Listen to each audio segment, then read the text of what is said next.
वफाकी दारुल हुकूमत में 31 दिसंबर को बल्दियाती इंतखाबात नहीं होंगे। इलेक्शन कमीशन ने महफूज फैसला सुना दिया। नई हल्का बंदियां होंगी। नई यूनिट काउंसिल्स बनने के बाद इलेक्शन कमीशन इस्लामाबाद में बल्दियाती इंतखाबात का शेड्यूल जारी करेगा।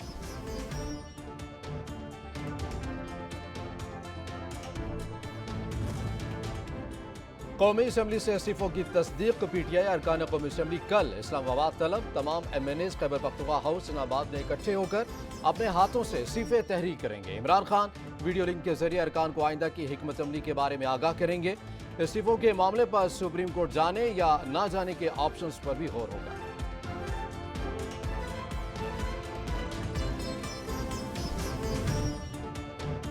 पीडीएम की तदबीरें उसके अपने ही खिलाफ उल्टी पड़ गई। गवर्नर पंजाब की जानिब से वज़ीर आला को डी नोटिफाई करने के मामले पर मुतादिल लीगी रहनुमा बरहम आला क़यादत के सामने फट पड़े।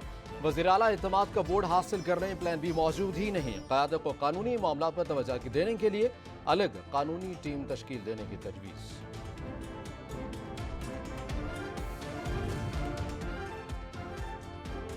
पंजाब असम्बली में एतमाद के वोट से मुतल्लिक नंबर्स के हवाले से मुतमईन हैं। लीगी रहनुमा अता तारड़ कहते हैं स्पीकर और डिप्टी स्पीकर पंजाब असम्बली के खिलाफ तहरीक अदम एतमाद पर वोटिंग खुफिया राय शुमारी से होनी है।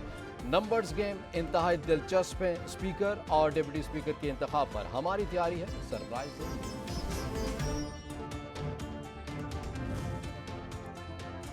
लीगी रहनुमा जावेद लतीफ की कप्तान पर लफ्जी गोलाबारी। कहा कि इमरान खान अदालत पेश होकर जमानत ले लेते हैं।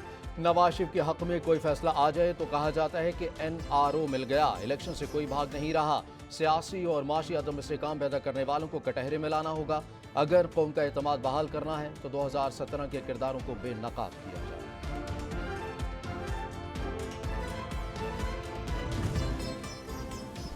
वज़ीर आला गिलगित बल्तिस्तान खालिद खुर्शीद की सरबराही में 14 रुकनी land reforms committee तश्कील।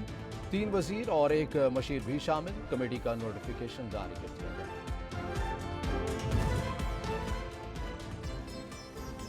Islamabad high court में पोलैंड की 2 बीवियों का पाकिस्तानी खावंद के खिलाफ 2 बच्चों की हवालगी का केस। अदालत का दोनों बच्चे पाकिस्तानी शोर से लेकर पोलैंड की दोनों माओं के आर्जी हवाले करने का हुक्म। दोनों बच्चों पाकिस्तानी शोर के पासपोर्ट FIA के पास जमा कराने का भी हुक्म। कल बच्चों को दोबारा अदालत पेश किया जाए। मजीद दलाइल सुनकर फैसला करेंगे अदालत के रिमांड्स।